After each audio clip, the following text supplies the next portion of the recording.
You do if your partner is amazing. You know, maturing is realizing that some of y'all deserve the worst when it comes to dating. Viewer discretion is advised. Like, he's amazing emotionally, physically. Earlier this year, I had to have 2 brain surgeries. He stayed with me in the hospital. He even washed my butt some of the times. Damn. But it wasn't working for a couple of months, and I'm 24 now. So I basically feel like I'm just real grown, and I just want to know, like, how long. So what's your question?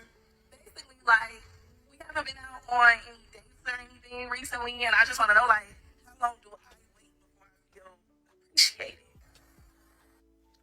I'm just trying to understand, where does she find the audacity? So the story is, she goes through not 1, but 2 brain surgeries, and this man is there by her side, taking care of her, doing what he's supposed to do. He even bathes her sometime. And you're trying to figure out, how long do you wait before you feel appreciated? Yeah, you 24, real grown and real stupid. And mind you, the example she used that would make her feel appreciated is if they went on dates. Not the fact that this man nursed you back to health for not 1, but 2 brain surgeries.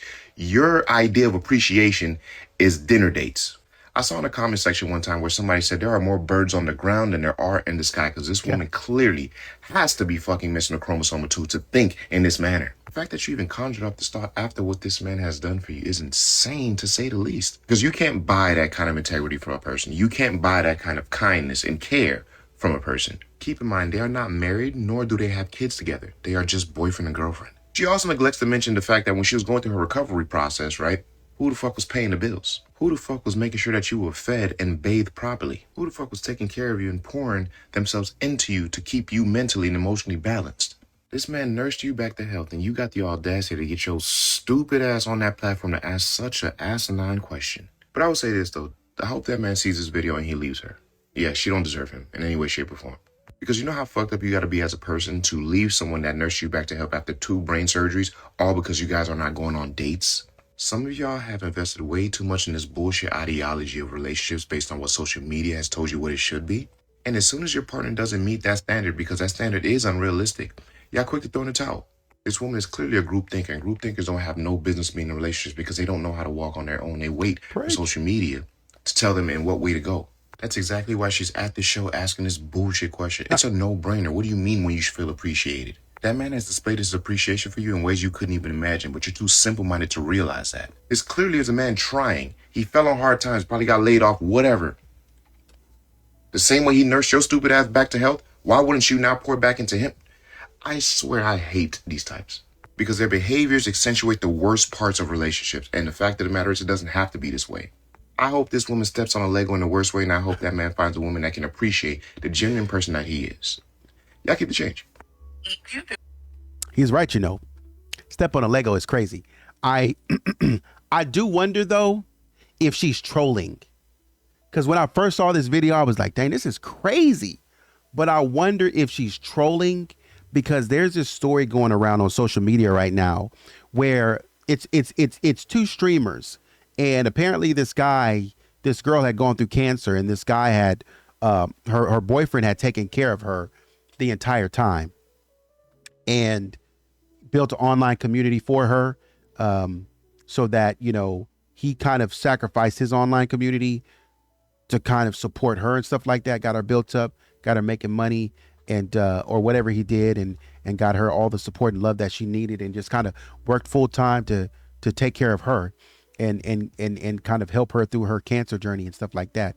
And at the end of it, when she came out on the other side, they wrote a letter to everyone and said, hey, we haven't been together for a while. Basically, we want to take a break and stuff like that. And I think it was her decision to take a break. And this story kind of sounds like that. So I think just the way she kind of said it, I think she's kind of trolling. But if she's not trolling, you know, I question whether or not people really truly know what love is. Right. And that's why I say people get into relationships because of the glitz and the glamour and the flashiness, and because sparks flew the first time, and you relate your love to Disney Channel, and it's really not like that. You know what I mean?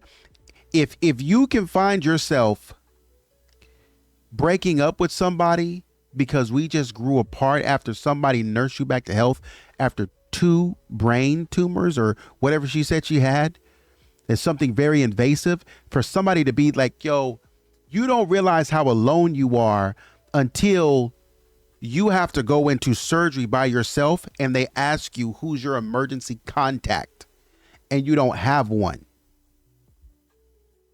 And you can't depend on nobody to come get you and pick you up. Once they put you down and wake you back up, and then they say, well, we're going to have to try to figure something out. And then you got to try to catch an Uber out back home, and you got to try to take care of yourself. You got to try to order. You are going through it, and you have to try to order food for yourself. You got to try to, organize things for yourself. And you have a partner who is going out for you, who is getting the car ready, getting your seat ready, make sure you're comfortable, making sure the bed is ready, making sure the temperature is at a nice level, so that when you come in, he might have the temperature all the way on warm, and he's hot. He's trying to come up out of clothes for you.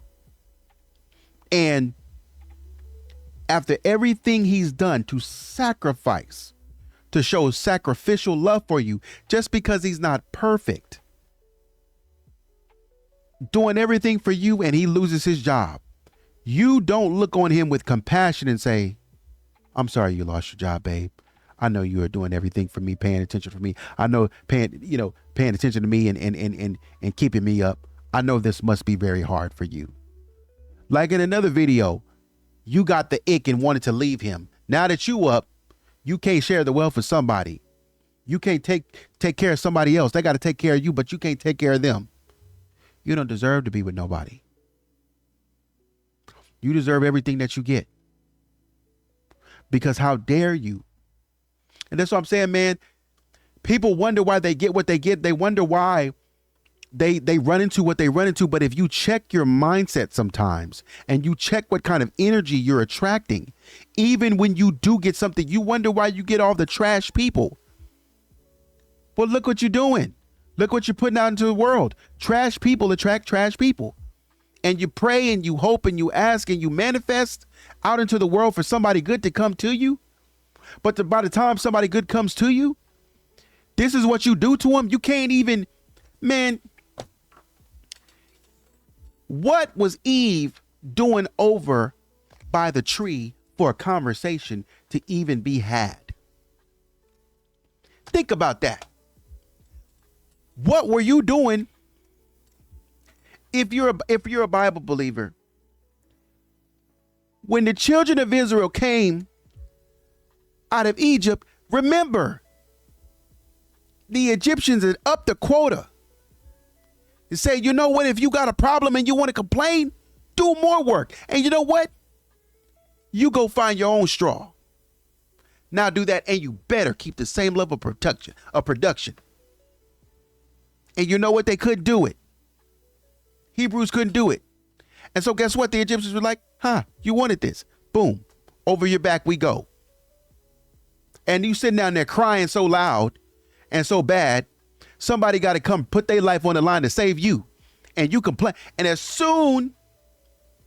you've been doing that for 40 years. And as soon as somebody come and say, hey, come on, I got you. Come on. The first thing that you do when you get out is complain. Complain.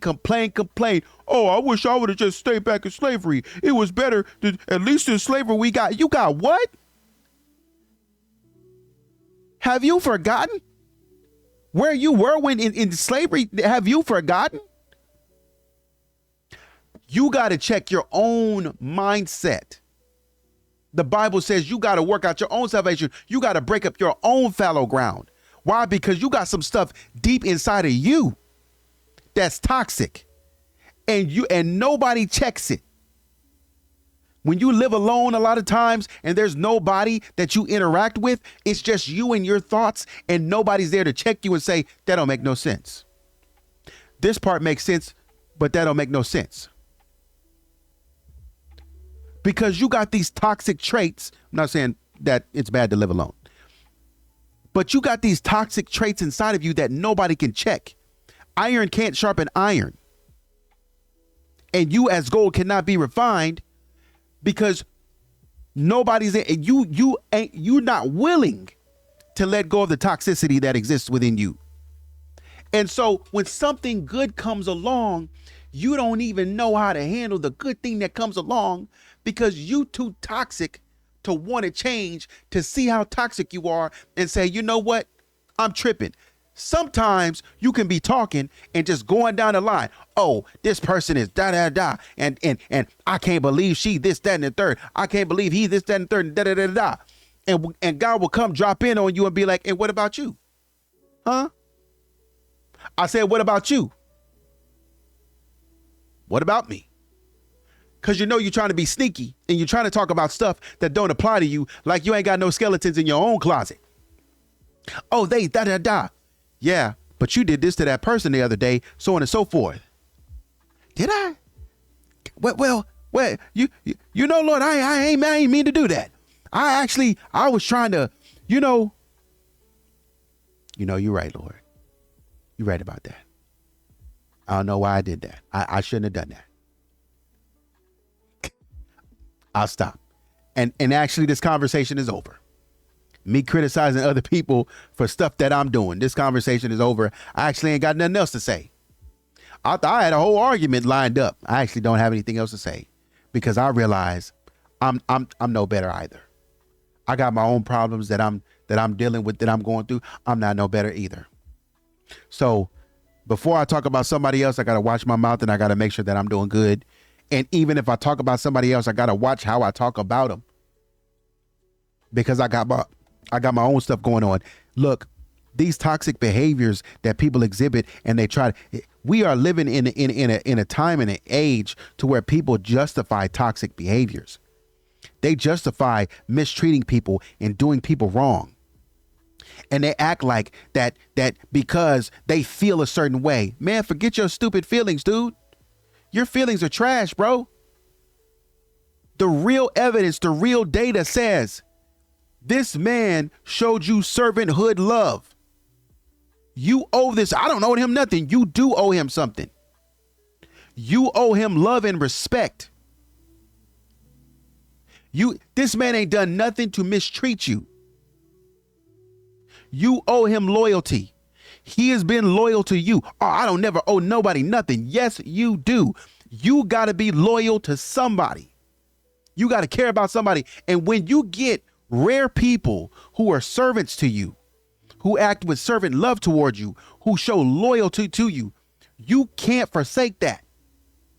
You got to say, man, there's not many people in this world. The older you get, what are they going to tell you? I can count on one hand how many close friends I got.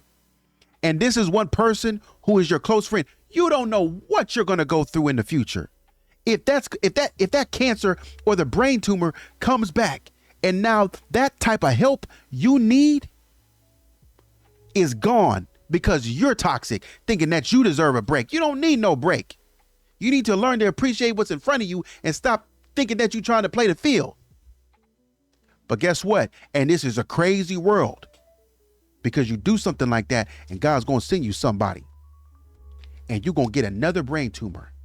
But this time, the person that he sent you ain't going to be what the last one was. The person that he sent, you going to be like, babe, can you give me some water? He ain't going to be there. He going to be gone for for hours at a time. And you calling, he be like, I'll be back. And you call and you wake up and it's fine because you just going to come back and go to sleep. And you wake up and you're like, babe, your head hurting, body hurting, need your medication. He didn't even leave the medication by the bed. Didn't even make you a glass of water. Where he at? He gone. You call him. He don't pick up and you keep calling. An hour later, he calls back. Yeah, babe, I'm sorry. You hear music in the background. Boom, in the back. Do. Babe, where you at? Oh man, Jojo wanted me to go to go to this little spot with him. So we just out here. We ain't doing nothing. We just drinking and having a little fun. Babe, I thought you were going to get my medicine. Where you put my medicine? Oh yeah, it's in the car here with me. All right. Will you coming home sometime soon? It's 11 p.m. at night. Will you come home sometime soon then, babe? Because you're trying not to complain. Well, they close at 12 or they close at 2. I don't want to leave him here because I'm his ride. But babe, I'm hurting. And you got to explain to him and how much pain you in. So you end up having to get up and do a lot of things for yourself, or else you're going to starve to death. You got to get up and make you some noodles. You're hungry. You got to start thinking for yourself. But because that's your portion, because when you got something that could change your life, that could break you out of the toxic cycle, you didn't appreciate it for what it was.